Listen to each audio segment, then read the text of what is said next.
हम बात करने वाले हैं एलएलबी के 3 इयर्स के course question paper land laws, जिसे यूपी रेवेन्यू कोड 2006 के नाम से जाना जाता है। इस क्वेश्चन पेपर के बारे में जानेंगे।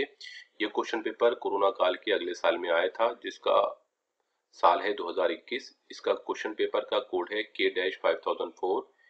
कोरोना काल में इस क्वेश्चन पेपर का टाइम 3 घंटे से घटाकर 1.5 घंटा कर दिया गया था। मैक्सिमम मार्क्स इसमें 100 हैं। इस क्वेश्चन पेपर को 3 सेक्शन में डिवाइड किया गया है।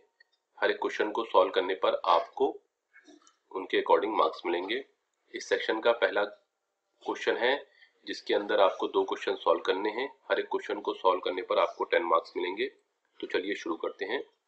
Question number 1, who is bhumidhar with non transferable rights? कौन असंक्राम्य अधिकार वाला भूमिदार है? Question number 2, what is surrender? अभ्यर्पण क्या है? Question number 3, what is called boundary marks? चौहद्दी चिन्ह किसे कहा जाता है? क्वेश्चन नंबर 4, बाउंड्री मार्क्स वो होते हैं जो किसी बाउंड्री के प्रॉपर्टी के चारों तरफ लगाए जाते हैं। What is gaon fund? Important question है। ग्राम फंड किसे कहते हैं? Question number 5, what is land revenue? भूमाल गुजारी क्या है? यहाँ ये सेक्शन एंड होता है। अगला सेक्शन आता है, जिसके अंदर आपको एक क्वेश्चन सॉल्व करना है। उसको सॉल्व करने पर आपको 20 मार्क्स मिलेंगे। इस सेक्शन का पहला क्वेश्चन है, question number 6, what is division of state into revenue areas? What is the process of constitution of revenue areas? Explain.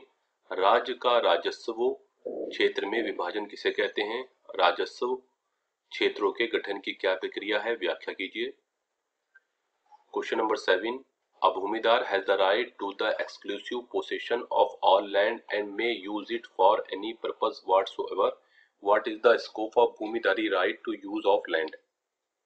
Hindi में इसका अनुवाद है, एक भूमिदार को समस्त भूमि पर अनन्य कब्जा का अधिकार रखता है और इसका किसी भी उद्देश्य के लिए प्रयोग कर सकता है। भूमि के प्रयोग के अधिकार की क्या सीमाएं हैं?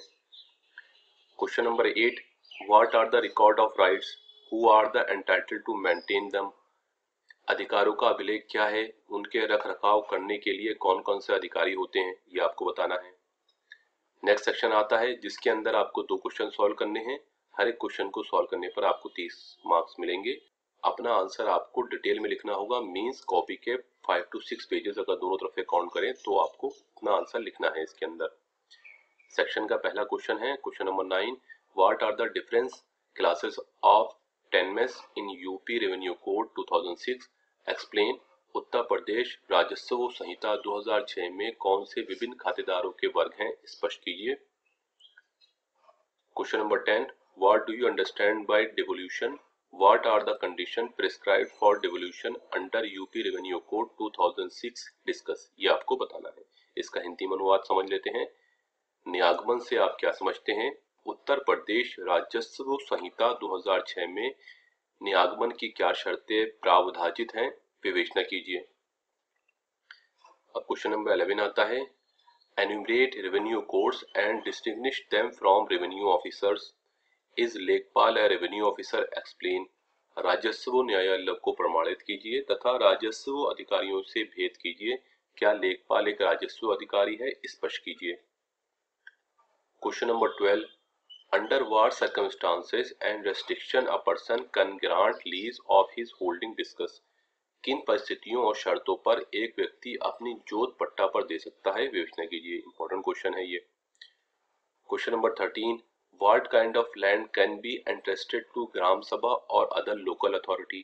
What is the role of hand management committee in the management of such land and other properties? Analyze critically। किस प्रकार की भूमि ग्राम सभा या अन्य स्थानीय प्राधिकारी को सौंपी जाती है? उपरोक्त प्रकार की भूमि या अन्य संपत्तियों में भूमि प्रबंधक समिति की क्या भूमिका है? विवेचनात्मक आलोचना कीजिए। यहाँ ये क्वेश्चन पेपर एंड हो जाता है। साथ साथ आपको बता दें कि हमने एलएलबी और बीएलएलबी सब्जेक्ट के पिछले वर्षों के क्वेश्चन पेपर्स का लिंक इस वीडियो के नीचे डिस्क्रिप्शन में दिया गया है। आप उसे भी एक बार अवश्य देख लें, जिससे आपको अपना एग्जाम में अपना आंसर लिखने में सहायता मिलेगी। Thanks for watching this video.